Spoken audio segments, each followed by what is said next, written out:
لطیفہ پرانا ہو گیا, میں سنا دیتا ہوں دوبارہ, بہت پرانا ہو گیا لیکن نئے نئے لوگ بھی آ رہے ہیں نا, کئی بار سنا چکا ہوں, تو پرانے لوگ ہیں وہ بور ہوں گے لیکن سبق بہت ہے اس میں.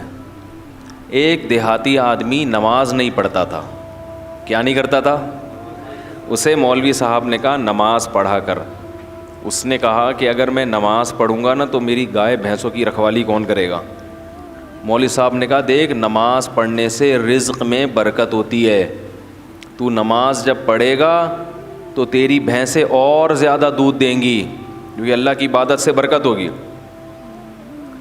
تو ایک دن اس نے کہا چلو ٹرائی کرنے میں کوئی حرج نہیں ہے. فجر کی نماز پڑھی, گھر گیا تو ایک بھینس مر گئی. بھینس کیا ہو گئی؟ اس نے کہا یہ کیا ڈرامہ ہے یار. مولوی صاحب کے پاس آیا کہ آپ نے تو کہا تھا بھینسیں دودھ دیں گی, میری تو بھینس مر گئی. مولوی صاحب نے کہا اصل میں اللہ تمہارا امتحان لے رہا ہے کہ تم کتنے مضبوط ہو ایمان میں. تو ایک دو ہوگا پھر اس کے بعد ڈبل ہو جائے گا دودھ. اس نے کہا چلو ٹھیک ہے. ظہر میں آیا, گیا, دوسری مر گئی. پھر امام صاحب کے پاس آیا, امام صاحب نے کہا ابھی امتحان کی کچھ کڑیاں کیا ہیں, سخت کڑیاں ہیں, اور یہ ابھی کچھ گھڑیاں باقی ہیں امتحان کی. پھر آ گیا, عصر پڑھنے گیا تو ایک اور بھینس مر گئی. تو ایک کٹا ہوتا ہے نا بھینس کے چھوٹے چھوٹے بچے, وہ بہت شور مچا رہا تھا. تو یہ اس کو کہتا ہے زیادہ شور نہیں مچا, تو خالی 2 نفل کی مار ہے. تو کیا ہے, یعنی تیرے پیرنٹس کو مارنے کے لیے نا 4 فرض پڑھنے پڑے ہیں. وہ بڑے بڑے بھینسے تھے, تو اتنا سا ہے 2 نفل پڑھوں گا اور مر جائے گا. تو وہ کیوں نماز پڑھ رہا تھا؟ دانت میں کچھ پھنسا ہوا ہے. اس کے ذہن میں یہ بات بیٹھ گئی تھی کہ بھائی عبادت کرنے سے رزق میں برکت ہوگی.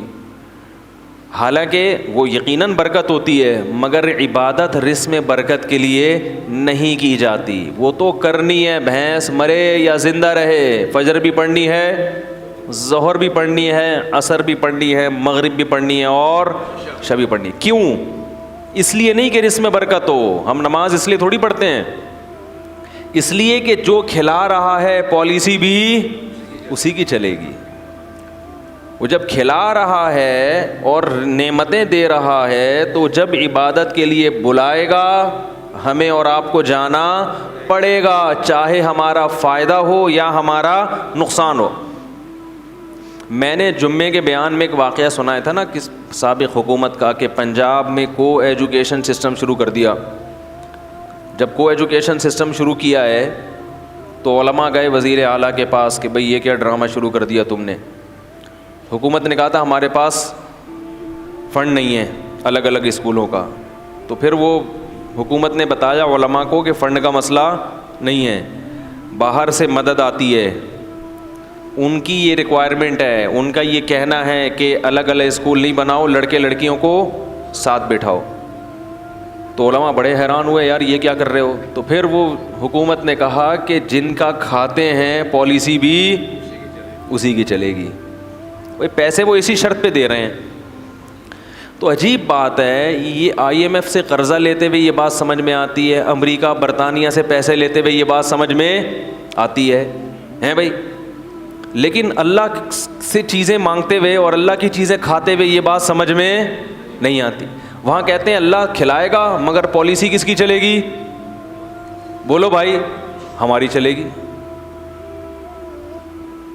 قانون کس کا چلے گا؟ ہمارا چلے گا. اصل بات کیا ہے؟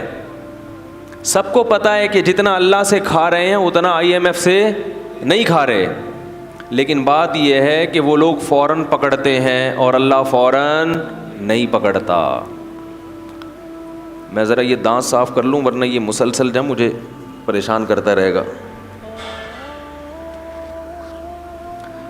وہ کہنے لگے کہ کھلاتے وہ ہیں تو پالیسی کس کی چلے گی؟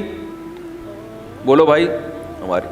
تو اللہ تعالیٰ کے کہ ہم کھاتے ہیں مگر اس کے احکام پر عمل نہیں کرتے, اس کی پالیسیوں کو فالو نہیں کرتے. اس کی وجہ یہ ہے کہ دنیا میں جب کسی سے آپ قرضہ لیتے ہیں تو وہ قرضہ روک لیتا ہے اگر اس کی پالیسیوں پہ آپ نہیں چلو گے, جبکہ اللہ کی عادت یہ ہے کہ قرآن میں اللہ نے فرمایا کلن نمد ہؤلاء وہؤلاء، ہم پالیسیوں کو فالو جو کر رہا ہے اس کو بھی کھلائیں گے اور جو نہیں فالو کر رہا اس کو بھی کھلائیں گے. وما کان عطاء ربک محظورا، تیرے رب کی عطا سے کوئی بھی دنیا میں محروم نہیں رہے گا، کیونکہ اگر اللہ نافرمان سے رزق کو روک لیتے تو دنیا میں پھر کوئی بھی نافرمان نہ ہوتا، پھر لوگ مجبور ہو کے اللہ کی عبادت کرتے، اور اللہ کو ایسی عبادت پسند نہیں ہے.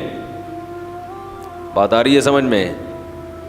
اللہ کو ایسی عبادت نہیں پسند ہے. ایسی قربانی، یہ قربانی نہیں ہے نا، یہ قربانی ہے ہی نہیں.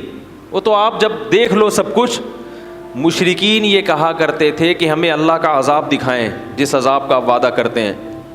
تو اللہ نے کیا فرمایا؟ اگر عذاب دیکھ لیں گے پھر ایمان لائیں گے تو وہ ایمان مقبول، بولو بھائی، نہیں ہوگا. عذاب دیکھنے کے بعد ایمان لاؤ گے تو پھر تو وہ تو سب کو تو وہ تو کہتے ہیں نا بھائی تمہارے تو اچھے بھی مانیں گے، پھر کیا خیال ہے بھائی؟ پھر تو سب مانیں گے، پھر تو ہندو بھی ایمان لائے گا، عیسائی بھی ایمان لائے گا، کیونکہ اپنے مفاد تو سب کو محبوب ہوتے ہیں. یہاں آزمائش ہے کہ غیب کے پردوں میں ڈال دیا اور اپنی نعمتوں کی بارشیں برسا دیں. IMF اتنا قرضہ نہیں دیتا جتنا ہمیں اللہ کھلاتا ہے فری میں. یہ پانی جو ٹنوں منوں آسمانوں سے برستا ہے، اتنا پانی اگر اللہ اس کا بل مانگنا شروع کر دے تو IMF کے بس میں بھی نہیں ہے کہ یہ اللہ کو اس کا بل پے کرے. ایک بادل جو چھوٹا سا ٹکڑا ہوتا ہے نا، بادل کا ٹنوں منوں وزن ہوتا ہے اس کے اندر ہزاروں پانی کے ٹینکر ہوتے ہیں جو ایک بادل کا چھوٹا سا ٹکڑا لے کے سفر کر رہا ہوتا ہے. یہ جو ہمیں آسمان پہ کالے بادل نظر آتے ہیں نا، چھوٹے چھوٹے ٹکڑے، یہ ہمیں چھوٹے لگتے ہیں، حقیقت میں یہ چھوٹے نہیں ہیں. ماہرین کہتے ہیں کہ بادل کا ایک ٹکڑا اگر ایک جگہ کھڑے ہو کر برسنا شروع کر دے پورے شہر کو تباہ کرنے کے لیے کافی ہے. یہ جو چھوٹے بادل کے ٹکڑے ہوتے ہیں کراچی کے اوپر سے گزرنے بارشوں میں، تو اگر یہ کھڑے ہو کے کراچی پہ برسنا شروع کر دیں کہ بھائی چلو اب یہیں پورے خالی ہو جاؤ، پورے خالی کہاں ہو جاؤ؟ ادھر ہی، تو ہم پورے بھر جائیں گے، پھر ہم تیر رہے ہوں گے، پھر تباہ ہو جائے گا سب کچھ. چھڑکاؤ ہے ہلکا ہلکا. یہ کیا ہے؟ ہلکا ہلکا. معصرات کہا ہے اللہ نے، نچڑنے والے بادل تھوڑا تھوڑا نچڑتے ہوئے جا رہے ہوتے ہیں، ہلکا ہلکا چھڑکاؤ کرتے ہیں اور ہوا ان کو دھکیل دیتی ہے کہ بس بہت ہو گیا، آگے نکلو آگے، ایک ہی جگہ پہ نہیں برس جانا، کیونکہ اتنا پانی ہے کہ یہ کراچی والے ایفورڈ نہیں کر پائیں گے، تباہ ہو جائیں گے یہ سب. وہ تھوڑا سا چھڑکاؤ میں ہی آپ دیکھو حال کیا ہوتا. کیا خیال ہے؟ اسی میں لوگ تیرنا، کھارا در غائب ہو جاتا ہے، کھارا در اخبار میں آتا ہے پھر ہے بھائی. ایسا ہی ہوتا ہے نا کراچی میں جب زیادہ بارشیں ہو جائیں، گلستان جوہر مارکیٹ سے شارٹ، ایسا ہی ہوتا ہے. جو بھی نشیبی علاقے ہیں وہ بالکل ڈوب جاتے. اتنا پانی اتنے بڑے شہر میں برستا ہے. فَسَلَكَهُ يَنَابِيعَ فِي الْأَرْضِ، یہ رب کی سخاوت ہے جو جوش مارتی ہے. اور پھر اللہ فرماتے ہیں اس پانی کو ہم زمین پہ برسا کے زمین کو طاقت دیتے ہیں، وہاں سے چارہ پیدا ہوتا ہے. پھر زمین کی دراڑوں میں جہاں بھی زمین کو پانی کو جگہ نظر آتی ہے نا، سوراخ کہیں بھی، پانی اس میں داخل ہوتا ہے. پھر مٹی میں اللہ نے فلٹر لگائے ہوئے ہیں، وہ فلٹر پانی کو ایسا صاف کرتے ہیں جراثیم سے کہ ہزاروں سال بعد بھی مٹی سے پانی نکالو تو وہ آپ کو بالکل تازہ ملے گا پانی، اس میں ذرہ برابر بھی خرابی پیدا نہیں ہوگی.